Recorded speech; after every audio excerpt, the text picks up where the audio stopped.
दमन दीव के सांसद उमेश भाई बाबूभाई पटेल पर्यावरण के बने प्रहरी। दमनगंगा नदी तट और नामदा डंपिंग साइट का किया मुआयना। प्रदूषित पानी और कचरे की सैंपलिंग को भेजा प्रयोगशाला। रविवार को दमन दीव के सांसद उमेश भाई बाबूभाई पटेल ने वापी स्थित दमनगंगा नदी का मुआयना किया। उनके साथ टेक्निकल टीम थी जिसने नदी के पानी का सैंपल ले लिया है, जो प्रयोगशाला में जांच के लिए भेजा जाएगा। खबर मिली है कि वापी की कई कंपनियां और सीईटीपी प्लांट बिना उपचारित किए हुए केमिकल युक्त पानी को सीधे नदी में छोड़ रही है, जिससे नदी के जलचर पर मौत का साया मंडराने लगा है। यह नदी दमन के समुद्र में जाकर मिलती है। इस केमिकल युक्त पानी की वजह से आए दिन मछलियां, जल में रहने वाले पक्षी और अन्य जीव मरते रहते हैं। नदी के इस प्रदूषित पानी पीने के बाद मवेशी भी मर रहे हैं। नदी के तट पर रहने वाले मनुष्य और समुद्र में मछली मारने वाले मछुआरे भी चर्म रोग, कैंसर और टीबी का शिकार हो रहे हैं। इस समस्याओं के संदर्भ में सांसद उमेश भाई बाबूभाई पटेल ने कुछ ही दिनों पहले संसद भवन में आवाज उठाई थी। अभी तक इस बाबत कोई कार्यवाही नहीं हुई है, जिस वजह से उमेश भाई बाबूभाई पटेल ने अपनी टेक्निकल टीम के साथ दमनगंगा नदी तट पर परीक्षण किया और पानी का सैंपल भी लिया।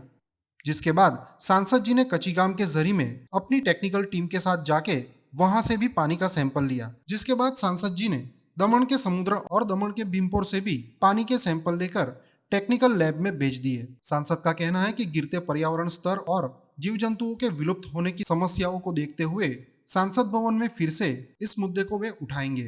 इस दौरे के बाद उमेश भाई बाबूभाई पटेल नामदा स्थित डंपिंग यार्ड में भी गए, जहां उन्होंने काम करने वाले कर्मचारियों से बातचीत की, मशीनें देखी और इस जगह के कचरे का भी सैंपल लेकर प्रयोगशाला भेजा।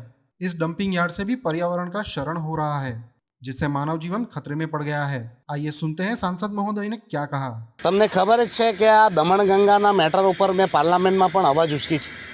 દમણનો દરિયો આ વાપીના કેમિકલવાળા પાણીઓના કારણે પ્રદૂષિત થઈ રહ્યો છે અને આ ચોમાસામાં ઘણી બધી મચ્છીઓ મરી હતી, આ નદીમાં તરતી દેખાઈ હતી।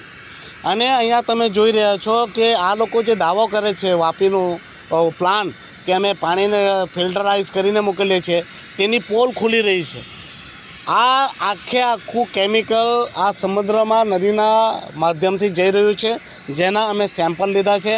અમારી ટેકનિકલ ટીમને અમે બોલાવી છે અને અમારા જે ટેકનિકલ કન્સલ્ટન્ટ છે તેમને પણ બોલાવ્યા છે અને અમારી ટેકનિકલ ટીમ દ્વારા આજે સેમ્પલો કલેક્ટ થઈ રહ્યા છે। અહીંયાથી પણ થશે, દમણની નદીમાંથી પણ થશે, સમુદ્રમાંથી પણ થશે। આવી રીતે અમે પોલ્યુશનના સેમ્પલો લઈને અને આ લેબોરેટરી પરથી રેપ્યુટેડ લેબોરેટરી પાસે રિપોર્ટો લઈને પાર્લામેન્ટમાં આના ઉપર અવાજ ઉચકવામાં આવશે અને આ જે અમારી નદી અને સમુદ્ર પ્રદૂષિત થઈ રહ્યો છે તે પ્રદૂષણને કોઈ પણ કાળે રોકવામાં આવશે અને ફરીથી નદીને સાફ સુથરી અને સમુદ્રને સાફ સુથરો કરાવવામાં આવશે। તમે જોઈ રહ્યા હશો તો અહીંયા હમણાં જ આ કેમિકલનું જ્યાં પાણી છૂટાઈ રહ્યું છે ત્યાં જ માણસો આટલા મચ્છીમારી કરી રહ્યા છે અને આના લીધે વોટર લેવલ પણ ખરાબ થઈ રહ્યું છે। અમારી જે ભૂજળ છે એ તમે જુઓ તો આ દમણના સહિતના આ 72 ગામોમાં પણ આની ઇફેક્ટ થવા લાગી છે અને સાથે સાથે કેમિકલના કારણે આવનાર સમયમાં કેન્સર જેવી ભયાનક મહાભયાનક બીમારી પણ થવાની જ છે અને આ પોલ્યુશનના કારણે ખૂબ જ તકલીફો આવી રહી છે। તો આ તકલીફ આવનાર ભવિષ્યમાં અમારા બાળકોનું, અમારું ભવિષ્ય સર્વનાશ ન કરી દે એની રોકથામ માટેનું આ કામગીરી ચાલુ છે।